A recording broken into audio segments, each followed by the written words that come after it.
Good evening, Iowa, U.S., and the world. Welcome to the Doc and Lefty program, broadcasting to you from the webcast1live.com studios in downtown Des Moines, Iowa. This is Lefty.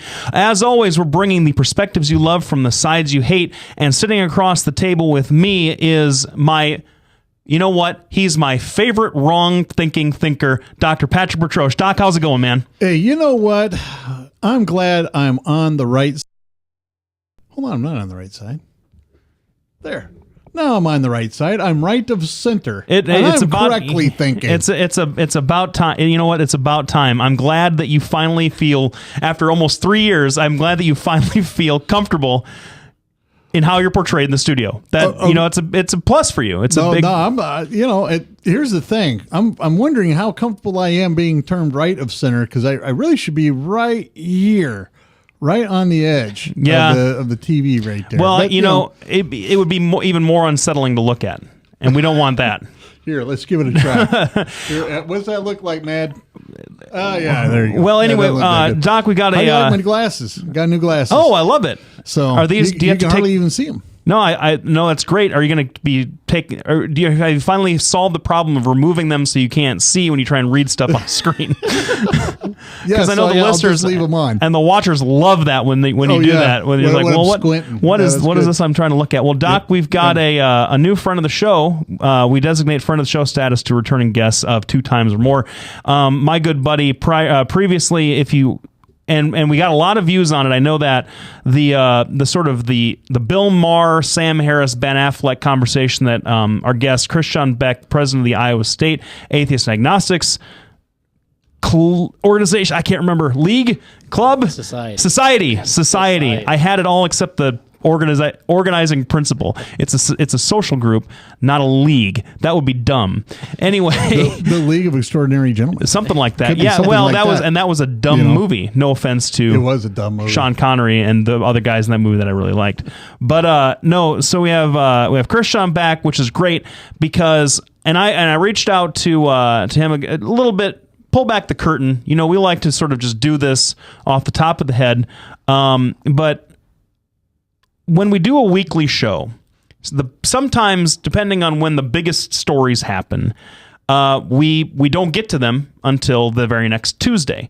And last week, not only could it have been the worst possible thing to happen in France at that particular day, but as far as us kind of digesting it that's why the long lag time. Of course, I'm talking about the attack on the French satirical newspaper Charlie Hebdo in Paris last Wednesday by a couple of brothers, and it looks like now one of their girlfriends or wives, I think, has emerged as another part of this plot.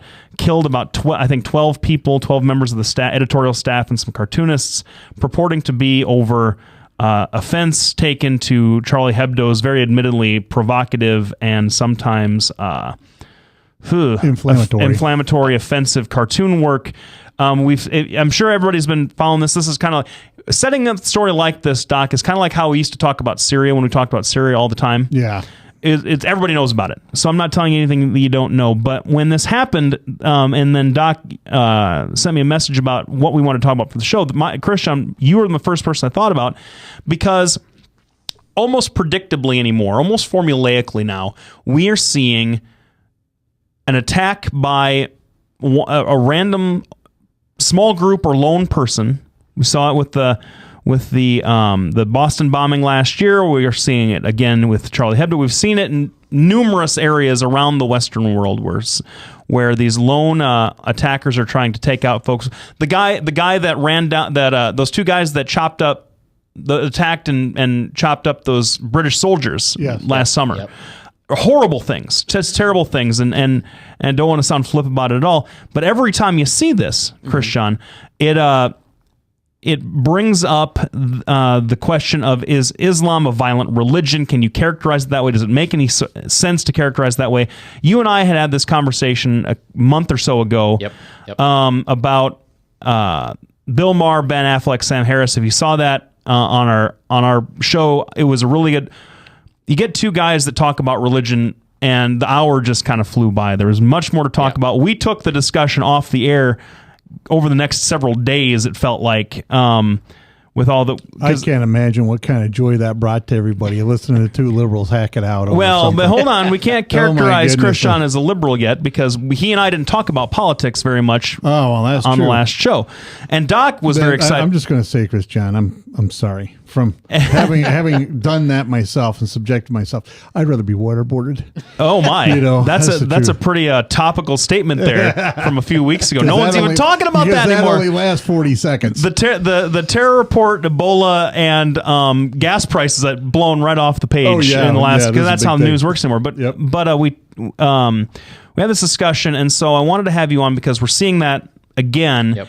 And we'll dig deep into it. I'm going to take a little different tack here, and I'm going to shut up after this little intro and let my partners here and our by the guests. time we get done with it, it's going to be commercial break. Well, that's the whole point. Do most of the talking because I want to see what you guys have to think about this. I want to talk about specifically: is this more evidence? Is this a different kind of attack? Does this definitively prove that Islam is violent? We should be worried about Islam as a religion and its followers. They have some kind of problem with their ideology. We're also going to talk about what this attack does to the increasingly pan-European debate on anti-immigration, anti-multiculturalism, specifically anti-Islam. You're seeing this prop up in Sweden, which was a surprise. You're seeing it pop up in Germany, which is a surprise. The German government is very concerned about the right-wing demonstrations against that stuff. And folks, I'm using Doc and I. If you're a longtime listener to this show, you have heard Doc and I argue almost to the point of being men.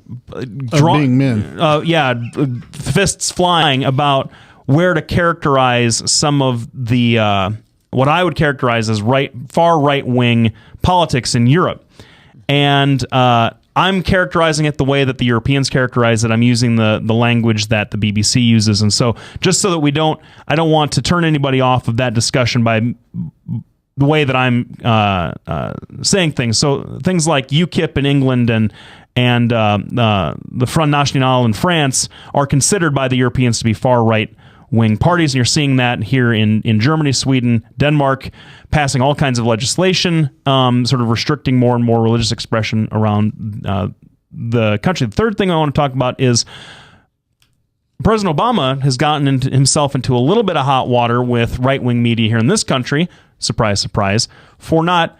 And in an interesting turn, not going to France, a country that has no love lost with the folks in Fox News. If you remember freedom fries as well as I do, I never had a freedom fry, and they were delicious. I never had any freedom fries. I ate my French fries the way that I'd eaten them since I was 8 because, like a good with a lot of ketchup, like a good conservative, I appreciate history more than the fad of the moment. Anyway.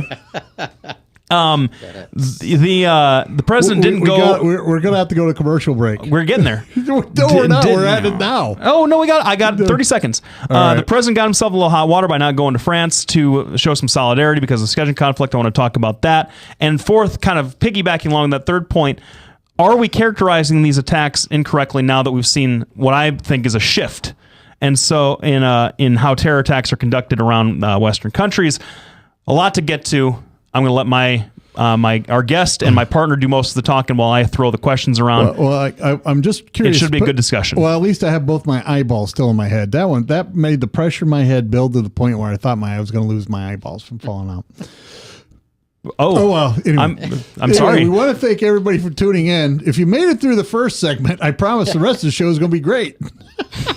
So we're going to, thanks everybody for tuning in. I want to thank all of our sponsors, PetrosianAssociates.com, Lubitas Law Firm, which is why we let him talk all the time.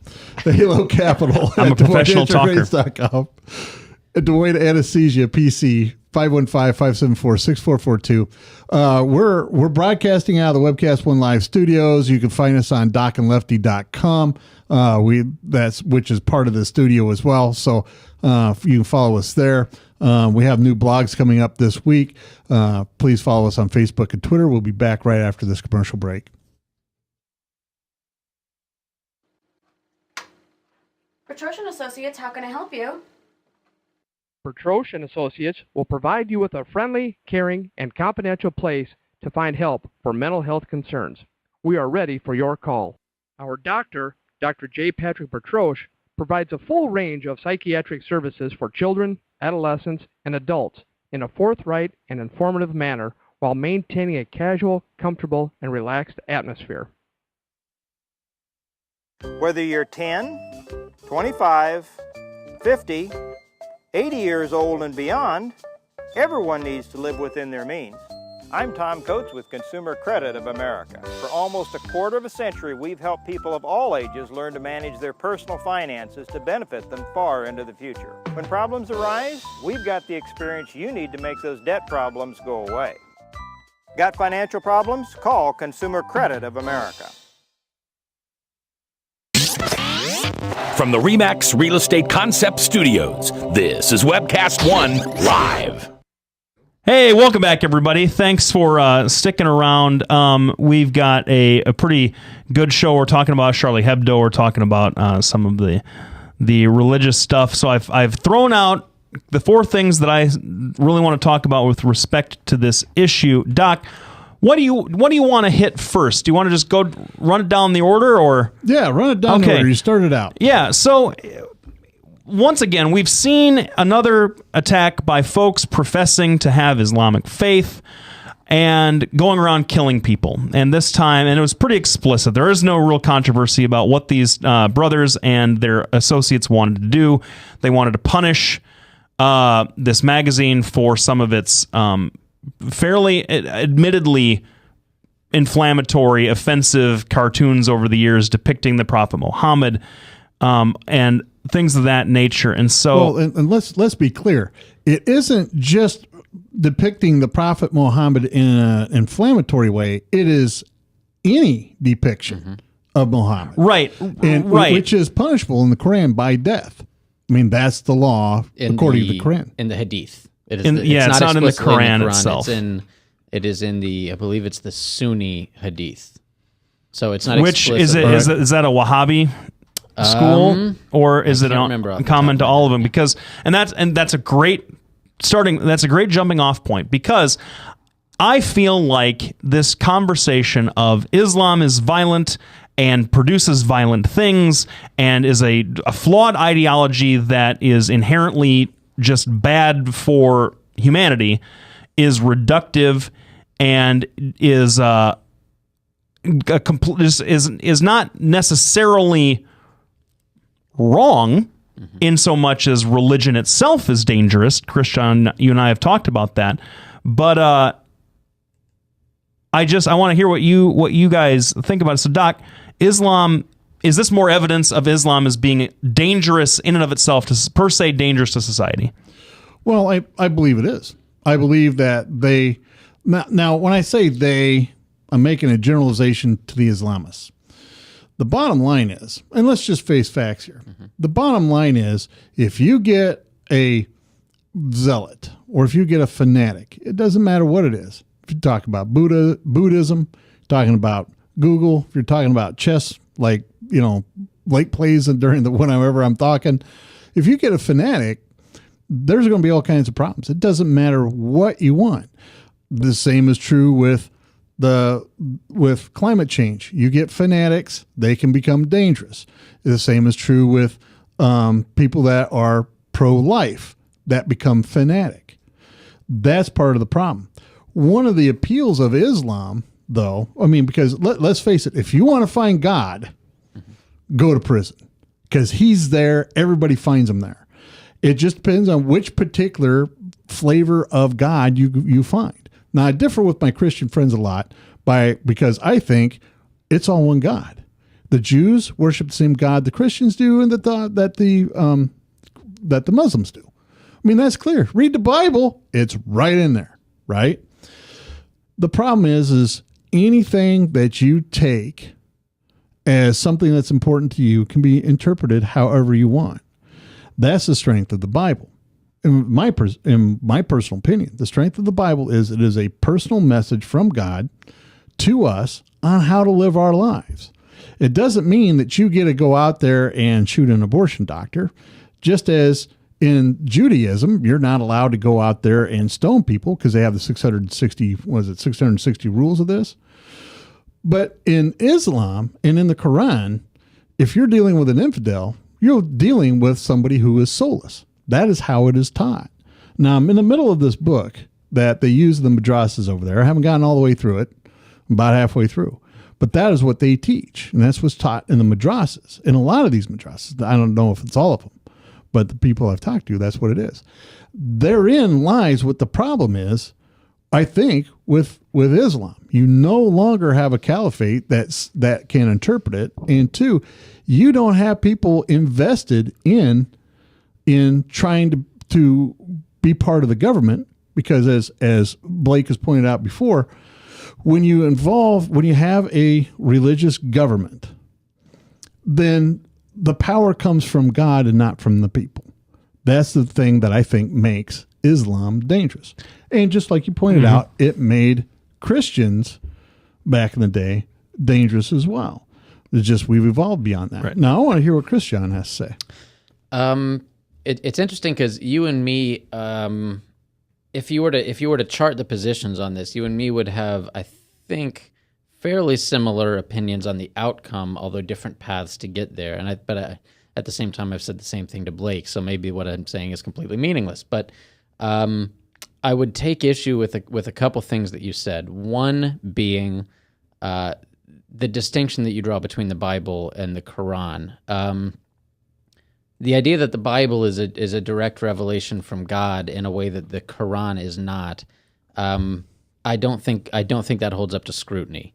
The Old Testament specifically is very much admittedly coming secondhand, God talking to somebody who passes it down, oftentimes very much in the same manner that Muhammad was supposedly revealed via Allah, the words of the Quran. When you get to the New Testament, that changes somewhat. When you get to the New Testament, you've got Jesus, who in one of the Gospels does outright say that he is God, and that's in the Gospel of John.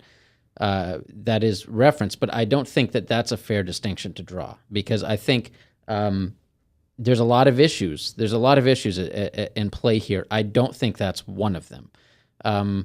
I think people draw violent intentions just as much, historically, much more so. There's a lot more violence drawn from the Bible than there has been from the Quran. The Quran, interestingly, one of the things that I've been doing recently is really trying to increase my knowledge of Islam and the Quran. I have found it in conversation with people to be lacking in a way that I thought was unfair for me to be really throwing in my 2 cents in the conversation. So I've really tried to increase my knowledge in that regard. I hear often that people say that the Quran deals largely with self-defense, which is in some cases true and in some cases not. I hear often people with the Bible saying that it's largely in a historical context where it's not a direction to go out and do evil against the heathens or the evildoers, but that the Old Testament especially is spoken of in historical context that's more difficult to draw direct instruction from God to go out and continue to do these activities. People say that, well, that's something that God commanded of the Israelites to destroy the Amalekites, but that doesn't transfer over. I think that's a disingenuous argument, because I don't think it's a leap to say, well, if God commanded this one time for behavior X, that if behavior X persists again, that's something that we should do, that's justified by the Bible. So I think what bothers me about this, and it's something that Blake hinted at, is that there is this knee-jerk reaction these days that essentially completely misses the point, and that is you see people on both sides of the political spectrum and from every religious doctrine jumping in to try and score their points when something like this happens. Yeah. No, we want to thank Christjahn Beck, right? That's your last name? Yes. For joining us today. He is president of the Atheist Society up at ISU, and atheist and agnostic. Mm-hmm. We want to thank him for joining us. We're going to be back right after the break. That's right. Blake, That's would right. you please fill us in on what we're going to be talking about in the next segment. The next segment, and we certainly do want to thank Christjahn for being here. The next segment, we're going to be talking about what this attack does for the debate about anti-immigration, multiculturalism, anti-Islam, Europe-wide. It's bad in France, it's bad other places, and I'm interested to hear what you guys think about that. All right. Thanks, everybody, for tuning in. We'll be back right after this break. Hey, psst. Let me let you in on a little secret. You ready? Always try to do business with people, not places. Especially if you seek honest Christian business people. And when it comes to my car, I really need to trust who's working on it. Now, my family is so blessed. A few years ago, we found a family-owned automobile repair shop that operates as a Christian business also. Open, honest, reliable, trustworthy. It's AMCO on Hickman Road in front of Kmart. And it's a family-owned Christian operating business. This family treats your car as if it was their car. Everything from oil changes to transmission repair and everything in between. So the next time you feel the need to be at peace with your choice of who you can trust with your car, give AMCO on Hickman a chance to serve you. And tell them Max sent you. From the RE/MAX Real Estate Concept Studios, this is Webcast 1 Live.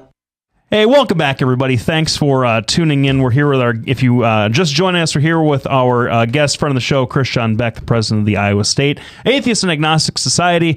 Doc is in the studio, living large and in charge as always. I am Lefty, stirring the pot today, kind of being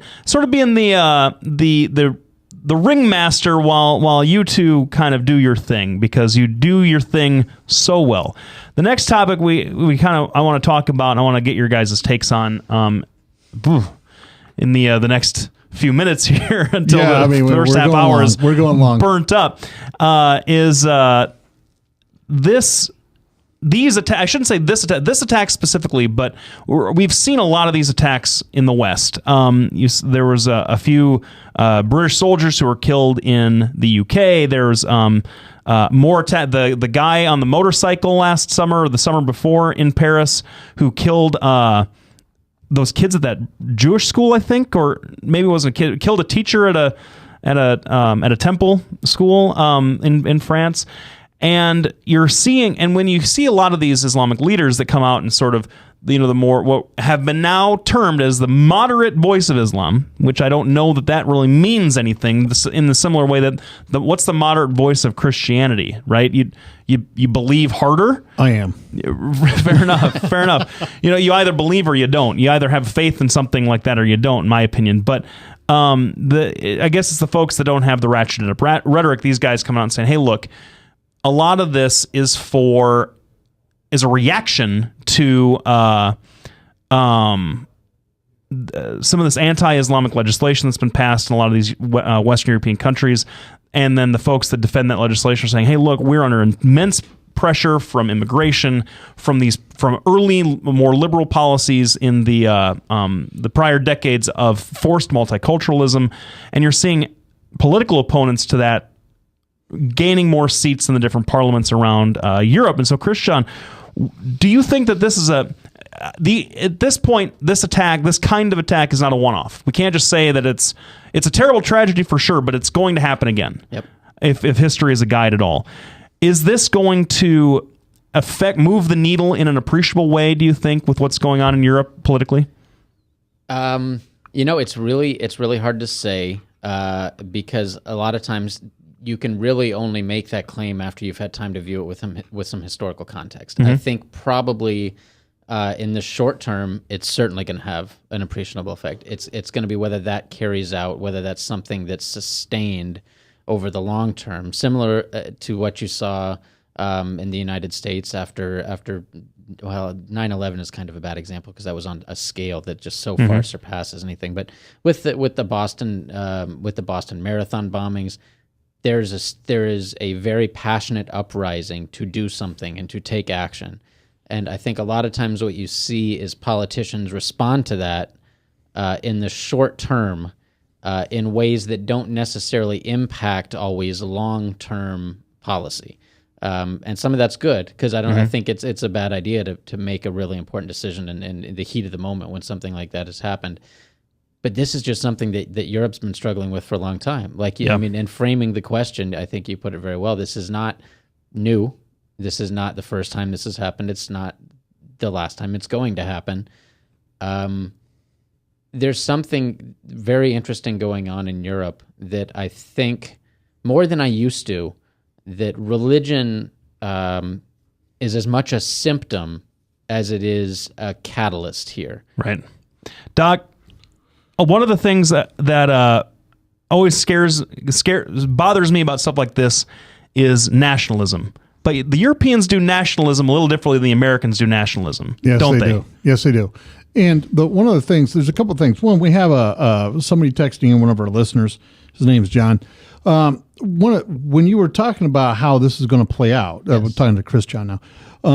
He texted in that said all politics is local. That was the point I was going to make next. Two, you make a very good point. How is this going to play out over time?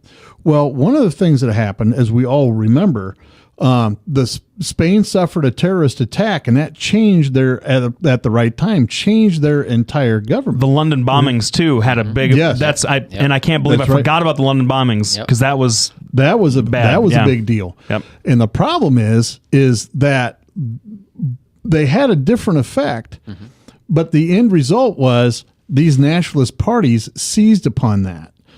With the London bombings, you had the right wing immediately seize on that and start driving the discussion. In Spain, it was a little bit different. Everybody went out and went, we're going to vote for the people for appeasement. And because they voted for appeasement, that drove temporarily the conversation towards the left. And then there was this giant rise of nationalism driving it back to the right. And the part of the problem is, and this is being an historical buff, this is part of the problem I see. What is going on in Europe now is very similar to what was going on before World War I in Europe. There was a different set of players, but they had this rise of a lot of nationalist parties. Yeah. And go ahead. Part of the problem is they were dealing with terrorism as well. And at what point is a terrorist attack going to precipitate an event like the death of the prince in World War I? It's a little different. And so from my perspective, I think that, because they always talk about out on the internet, a hive mind kind of thing, and you can predict what's going on. I don't think that there is a direct main plotter talking about how they're going to take down the West, but I think it's a group think that they are slowly moving towards that. Just like this person that assassinated Prince Ferdinand, he probably didn't have any idea that he was going to set off that chain of events. He was just angry. He was going to do what he could. He was wanting to topple the monarchy. So he shot this person. Everything just crumbled. He was active in I believe Bosnian nationalist circles though early on, and that's the one difference that I would distinction I would make is that we're seeing nationalism happens from lots of different reasons. Yes. And it's caused by lots of different things, but we're seeing it as a response to religious based violence as opposed to colonial / I believe economic based violence that you saw in the World War I era, where a lot of these the gap was, the rich poor gap was huge. This is right around the time the Bolsheviks were gaining power in Russia. But that's very similar to today. Look at the wealth gap that we have currently. If you look at the people, because we're a much larger arena now. Yep. And you throw religion in there, it just and religion was going on back then as well. I mean, you had Muslims in Bosnia, you had Christians in Bosnia, you had Jews in Bosnia. You look at this area has expanded, and the difference between Germany, who is the wealthiest country in Europe, I think, and you look at the poverty-stricken Middle East. Yep. It's the same kind of thing that's set to blow up.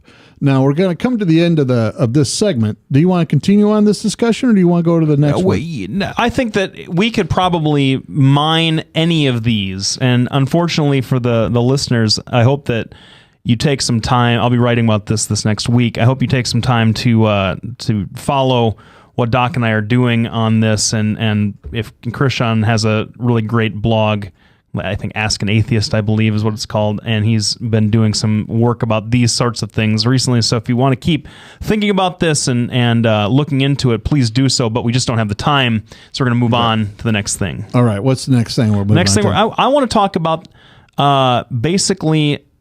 Well, let's talk about Obama and a little bit. Let's bring it back to the shores a little bit and see what happened. Yeah. All right. Thanks everybody for tuning in. We want to thank all of our sponsors: Petrosian Associates, Lubinas Law Firm, Halo Capital at DesMoinesInterestsRates.com, Des Moines Anesthesia at 515-574-6442. They do a lot of pain management work. Follow us at DocandLefty.com. There's a new blog coming out. Follow us on Facebook and Twitter. Want to thank DJ Matty G for being our producer, Jen Allen for doing our social media. We'll be back right after this break. Petrosian Associates will provide you with a friendly, caring, and confidential place to find help for mental health concerns. We are ready for your call. We are proud to work with military personnel and their families. Our doctor, Dr. J. Patrick Bertroche, provides a full range of psychiatric services for children, adolescents, and adults in a forthright and informative manner while maintaining a casual, comfortable, and relaxed atmosphere. Our licensed mental health therapists provide individual counseling to children, adolescents, and adults, including couples and marital counseling.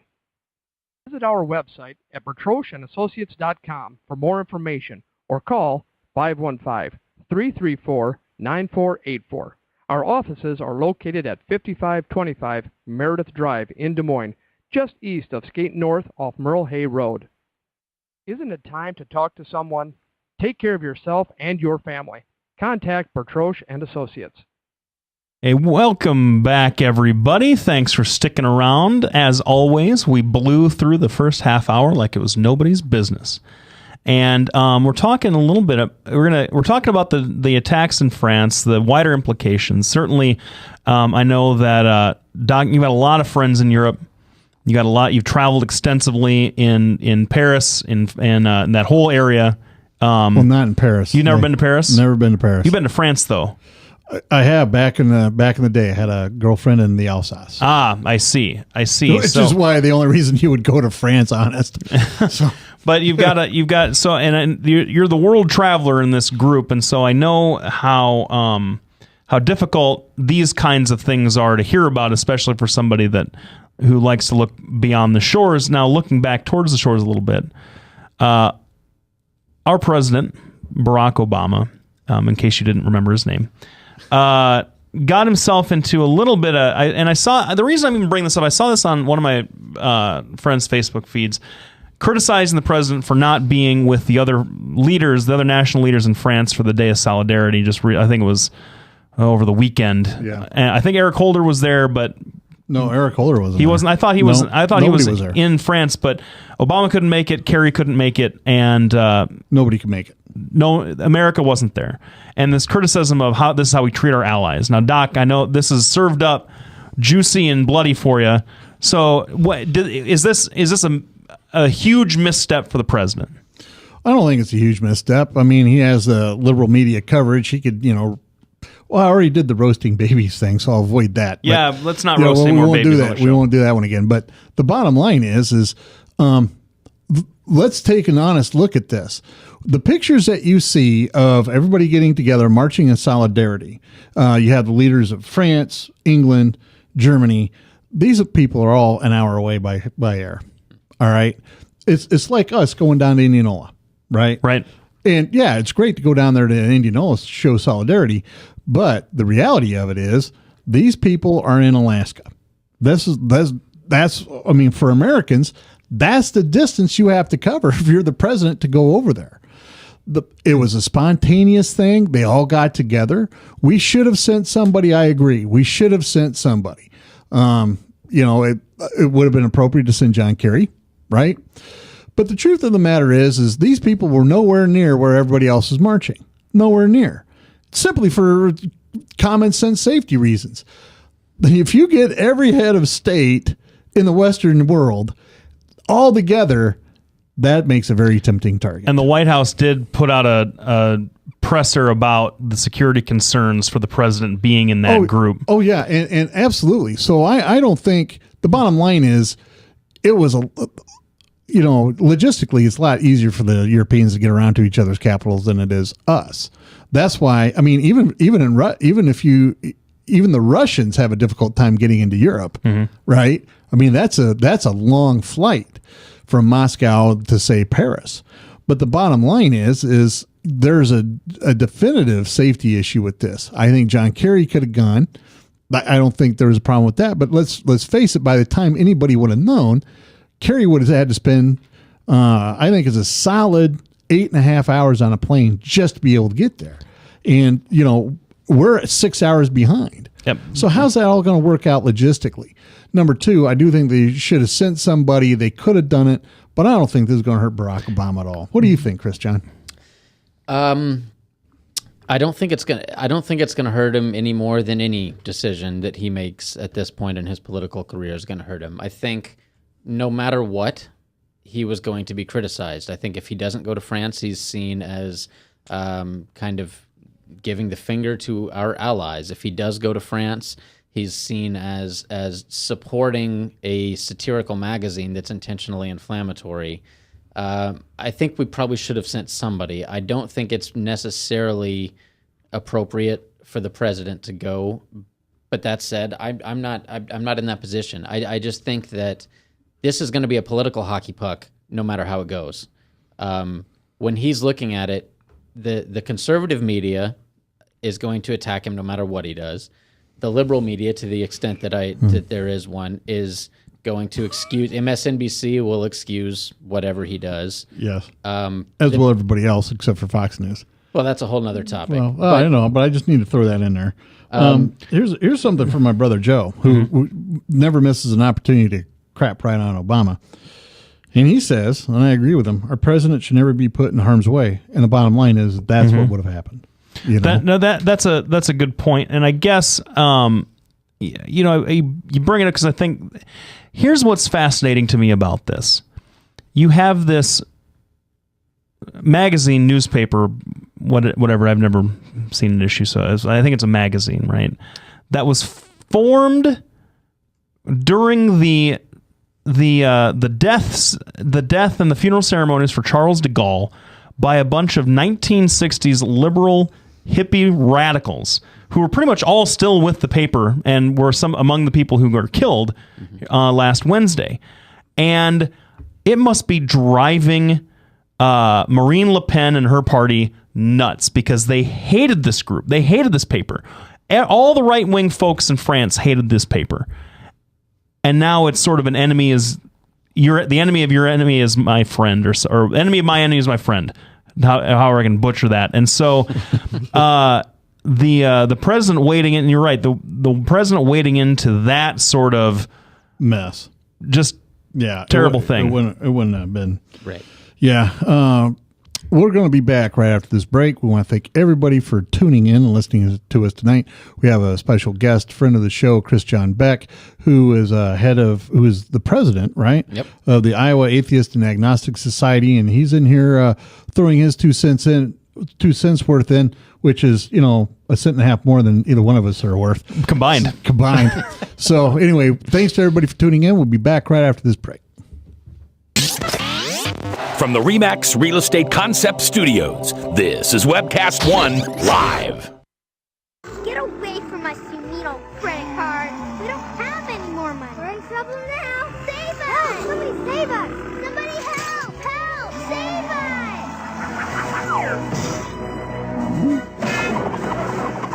Hi, I'm Tom Coates from Consumer Credit of Des Moines. If your credit card's a little too animated, give us a call. Hooray! We're saved! Consumer Credit! You're our hero! If Tom Coates from Consumer Credit of America was your personal webmaster, Tom would filter out all bad debt emails. If Tom was your mailman, you'd never get any debt reduction junk mail. If Tom Coates was a lineman, he'd block any phone calls offering to reduce your credit card debt. Hi, I'm Tom Coates with Consumer Credit of America, and we're still your best choice for credit counseling. We're local, we're accountable, and we can do more. You make the call when the time's right for you. When it comes to competition, there really is none for Consumer Credit of America. Hey, welcome back, everybody. I look professional. I'm slumped over like me at the bar at about about 20 quarter minutes? to 2. Yeah, all right. yeah. The last thing I wanted Hold it together for another talk 20 about, minutes. yeah, the last thing I wanted to talk about, and I think this is going to probably take up the last 20 minutes because All right. this is kind of a big one. This is the big picture here. The Islamist, Whatever you call it. whatever you want to call it, the example of the Islamist terrorist attack for about 12 years was 9/11 and 7/7 in Great Britain. It was this big mass casualty. We're going to fly planes into buildings. We're going to bomb Central Transit. We're going to do something huge in the name of our religious principles, to call attention, to terrorize, to make everybody feel no one is safe, right? Yep. And that drove the conversation for a decade. It launched 2 wars. It has got us entrenched so deeply into the Middle East, more deeply into the Middle East than we ever were back in the 60s and 70s, and with no end in sight, no effective end in sight, in my opinion, even though our president says that he's ended both of these wars. Anyway, now, but we're seeing this shift in the last few years to what I think is more dangerous, more insidious, and more pervasive, and is, I think, probably more effective in sowing terror than a 9/11 ever could be, because it's happening all the time now.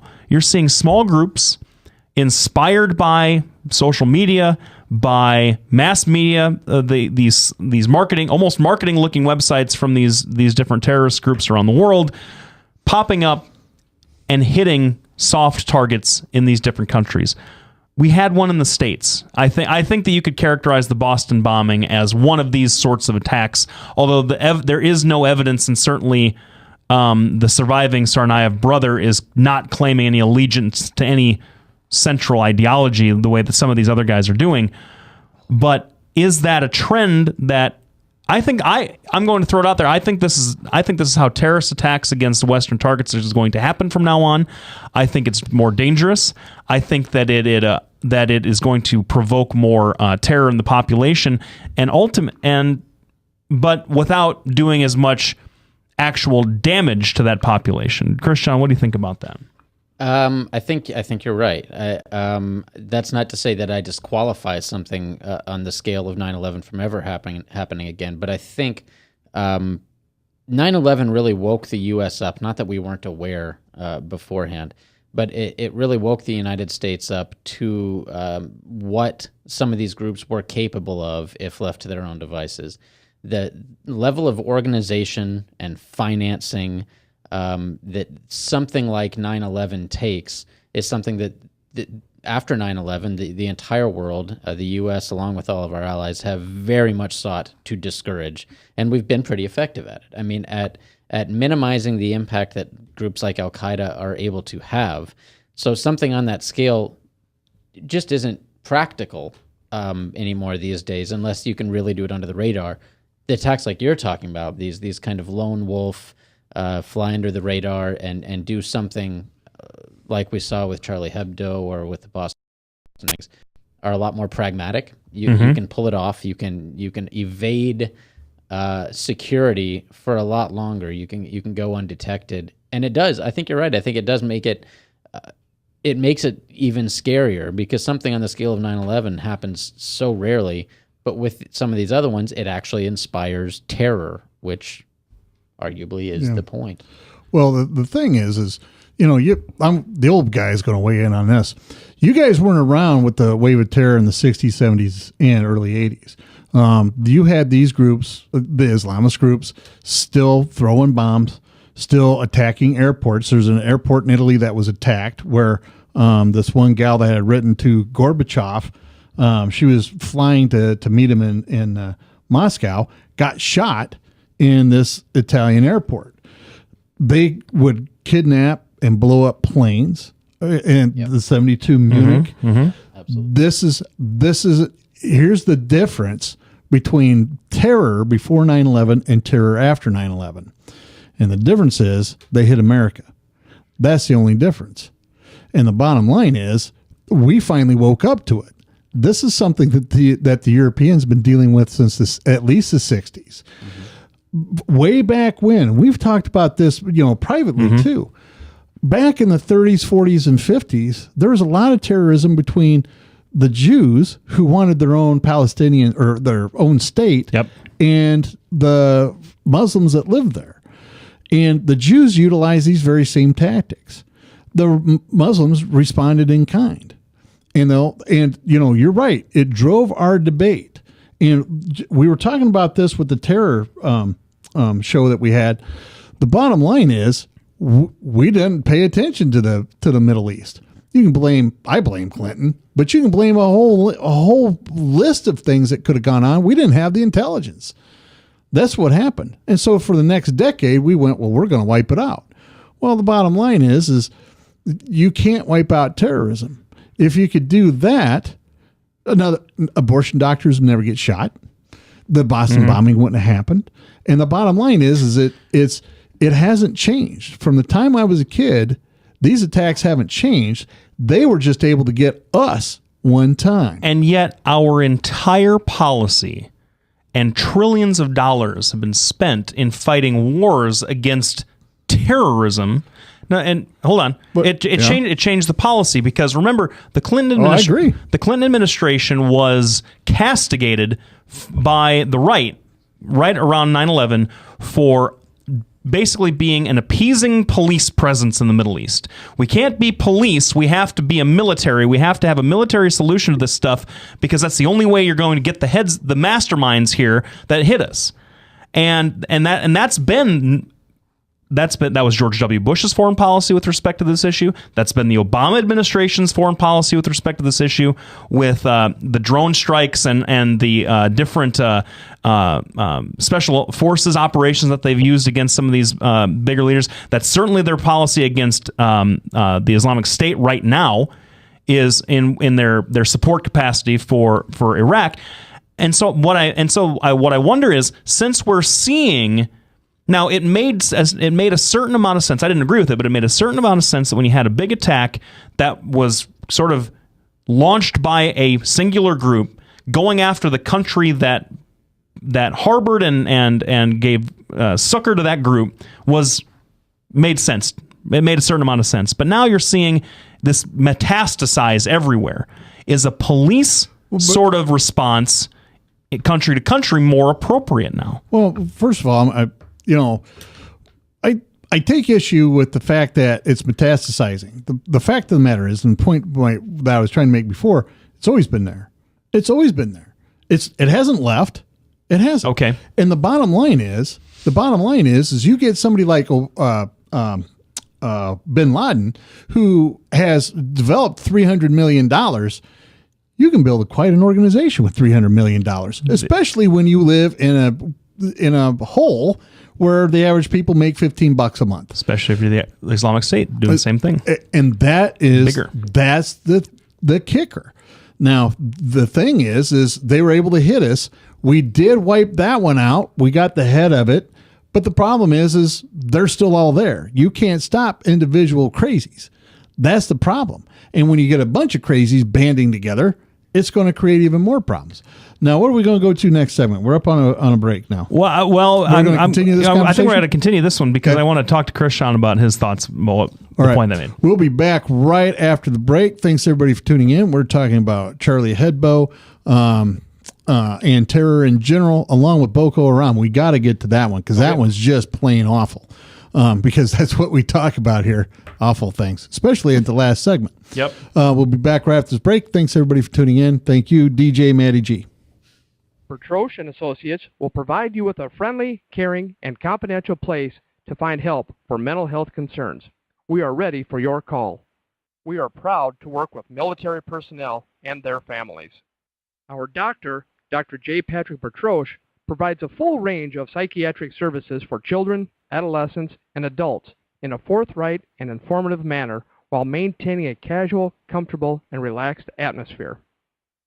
Our licensed mental health therapists provide individual counseling to children, adolescents, and adults, including couples and marital counseling. Visit our website at bertrocheandassociates.com for more information or call 515-334-9484. Our offices are located at 5525 Meredith Drive in Des Moines, just east of Skate North off Merle Hay Road. Isn't it time to talk to someone? Take care of yourself and your family. Contact Bertroche and Associates. Hey, welcome back, everybody. Thanks for sticking around to the last segment. I want to put a bow on the last segment and have Christjahn kind of wrap up the last little bit we were talking about. Do we need to see a policy change? Do we need to see some kind of shift in how we address this issue of these smaller acts of terrorism? Or is it even responsible to continue to call it terrorism? To me, and I'm just throwing this out there, I don't know if I have an opinion on this, is terrorism just attacks with ideology? Because I think all attacks have some kind of ideology behind them. Or is it more appropriate to call terrorism the big things and these small things just jerks with weapons?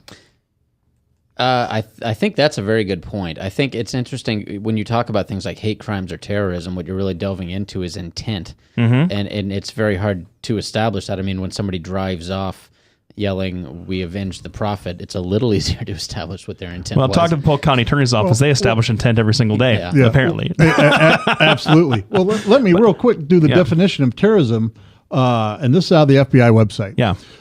International terrorism, which is what we're dealing with Boko Haram and Charlie Hebdo, right? Means activities with the following three characteristics: involve violent acts or acts dangerous to human life that violate federal or state law, appear to be intended to, 1, intimidate or coerce the civilian population, which this was, to influence the policy of a government by intimidation or coercion, which may have been, and 3, to affect the conduct of a government by mass destruction, assassination, or kidnapping. And, this is the third one, occur primarily outside the territorial jurisdiction of the U.S. or transcend national boundaries in terms of the means by which they are accomplished. Well, that's the international side of it. Yes. The domestic is involve acts dangerous, appear intended, right? The first two are identical. The last one is occur primarily within the territorial jurisdiction of the U.S. So just to help the listeners and, to define the debate a little bit.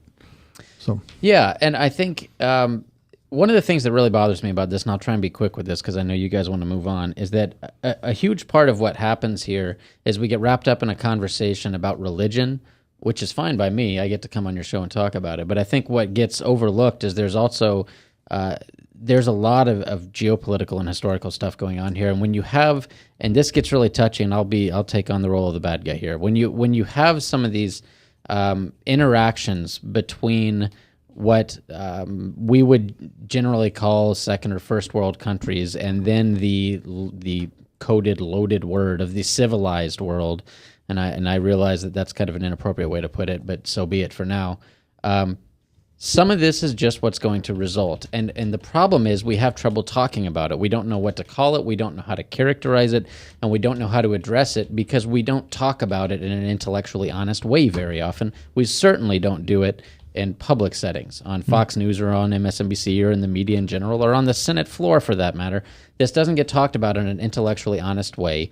People are unwilling to say there is a problem with Islam right now, regardless of whether it's Islamists, whether it's Islam as a religion. There is an undeniable problem that currently Islam is the most threatening of the major world religions. And until we figure out a way to talk about that that's both politically acceptable to everybody who's engaged in the conversation, but also honest, it's going to be very hard to really hash out any of this in a meaningful way as opposed to just tossing out platitudes. Speaking of difficult to hash out, Boko Haram did some stuff. Doc, why don't you talk about it? Yeah, this is awful. This is a terrorist organization. They have a goal of making sure that they develop their own caliphate type of society there. And the latest attacks, they've been kidnapping girls. That's been awful. They have done it more than once. This latest attack that they've done, and this is about 4 days ago, they strapped a bomb to a 10-year-old girl and ran her into the middle of a mall, not a mall, but a market, and detonated her. And, it was a very deadly attack. But that's the third time they have done something that dastardly. They suspect they've done it at other times. They just haven't been able to find enough of the bomber to left over.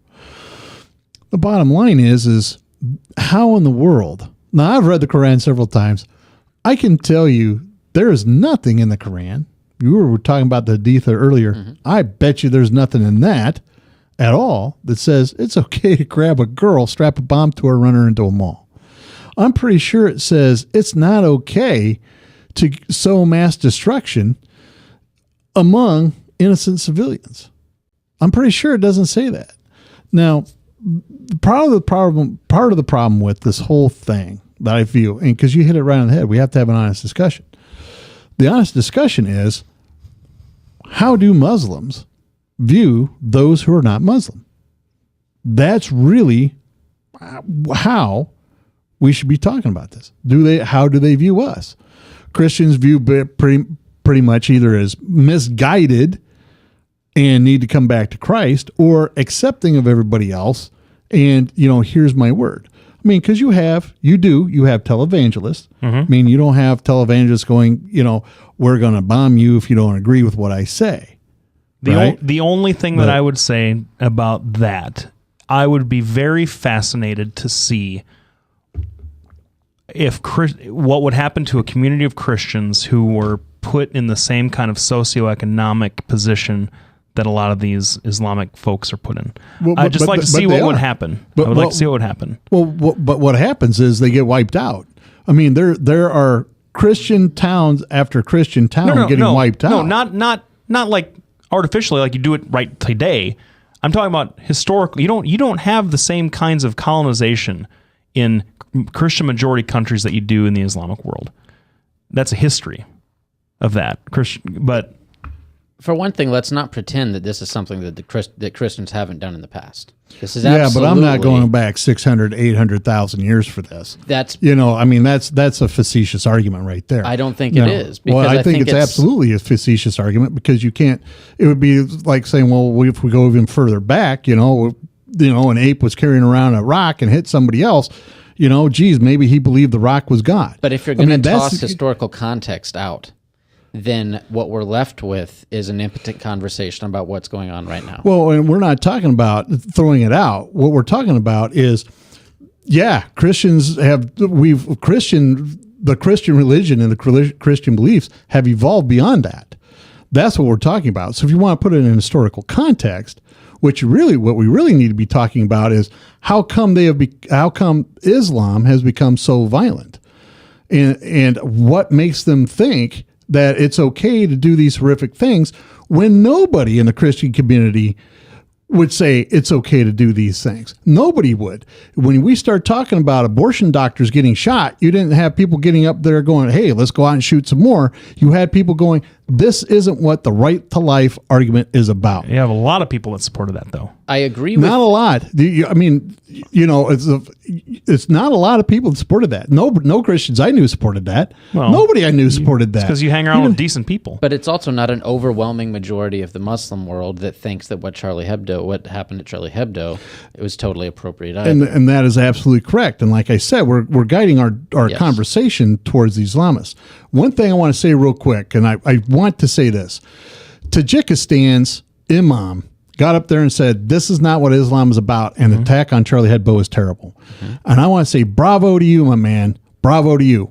That, I think, is what Islam needs more of. And I think, didn't I bring up Tajikistan in my blog post about the I can't remember if it was them. No, it was Azerbaijan. Never mind. Well, we want to thank everybody for tuning in tonight. We have to shut this conversation off because I think, I like this Christjahn guy. I know, right? Even though he's not a right-way thinker. But I keep bringing you folks, Christjahn and Phaedra keep bringing you folks that are going to replace me. So just keep in well, mind. I can't do that. I like you. You have to change the whole name of the show. I mean, like, holy cow. So anyway, I want to thank Christjahn Beck. He's president of the Iowa Atheist and Agnostic Society in Ames. Thanks everybody for tuning in. You playing anywhere this week? I am. I'll be at Saints West Des Moines on the 50th Street. There are now 2 Saints West Des Moines, but I'll be at the 50th Street West Des Moines Saints from 9 to midnight this Friday. All right. Thanks everybody for tuning in. We'll be back next week.